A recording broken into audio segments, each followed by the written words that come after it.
নীরব তার স্ত্রীকে এক গ্লাস পানি দিতে বলল। আমি তোমার জন্য পানি নিয়ে আসছি। নীরব ততক্ষণে একটা সিগারেট মুখে দিল। আফসানা এসে দেখলো নীরব সিগারেট টানছে। আফসানার দু চোখ দিয়ে জল গড়িয়ে পড়ছে। কি ব্যাপার আফসানা, তুমি কাঁদছো কেন? আমি তোমার কাছে আজ একটা জিনিস চাইবো, তুমি কি আমায় দেবে? আমার কাছে শুধু একটা কেন, 1000টা আবদার করলেও আমি সেটা রাখবো। আমি কখনো তোমার কাছে কোনো জাগতিক জিনিস চাইনি, আজও চাইবো না। আমি চাই তোমার জীবনের একটা মাস তুমি আমার মতো করে বাঁচবে, শুধু একটা মাস। আরে এটা কোনো বিষয় হলো? আজ থেকে আগামী 1 মাস আমার জীবনটা তোমার আফসানা। 1 মাস পর আমি দেখবো আমার হাসি কবুল হয়েছে কিনা।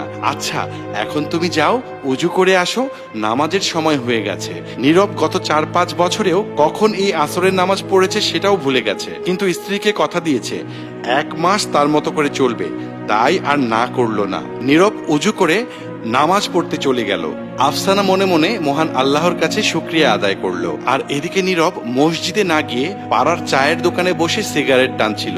এভাবেই প্রতিটি আজানের সময় নীরব মিথ্যা কথা বলতে শুরু করে, আর নামাজের সময় শেষ হলে আবার বাসায় চলে আসে। 5 দিন এভাবে চলার পর 6 দিনের দিন নীরব চায়ের দোকানে বসে সিগারেট কিনলো, কিন্তু সিগারেটটা খুললো না, বরং ভাবলো এভাবে পাঞ্জাবি টুপি পরে এরকম মিথ্যাচার করতে আর ভালো লাগছে না, আজ বরং মসজিদে যাই।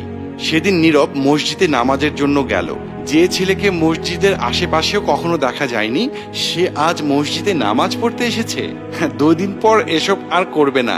এখন হয়তো কোনো কারণে নাটক করছে, যাক তারপরও তো মসজিদে এসেছে, আলহামদুলিল্লাহ। তারা তাকে নিয়ে মসজিদের ভেতর প্রবেশ করলো। নামাজ শেষে বাসায় আসলো নীরব। নীরবকে আজ অনেক খুশি দেখাচ্ছিল। কি ব্যাপার, আজ অনেক খুশি মনে হচ্ছে? আজ আমি সাকসেসফুল কোনো বিশেষ কাজে?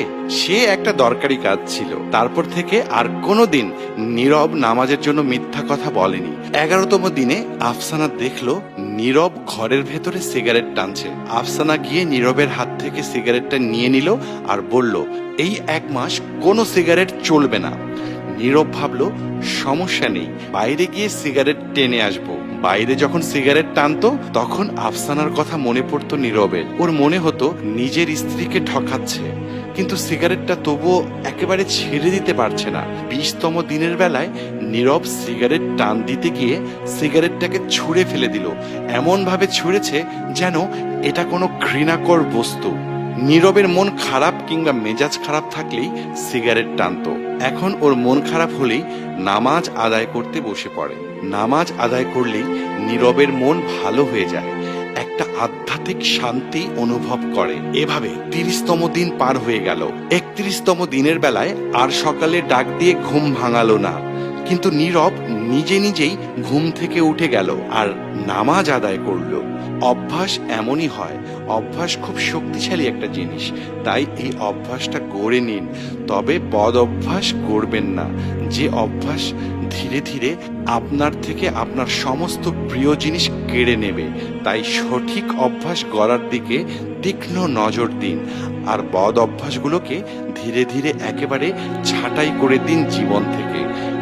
আসুন আমরা শান্তির পথে আসি। নিজের প্রিয় মানুষটাকে যদি দেখি মিথ্যা জীবনে আছে, তাহলে তাকে সেখান থেকে ফিরিয়ে সত্যের পথে নিয়ে আসি, বিশ্বাসের পথে জীবন বাঁচি।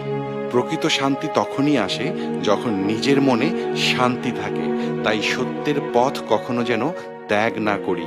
মহান আল্লাহ আমাদের সবার নামাজগুলোকে কবুল করে নিন, আমিন।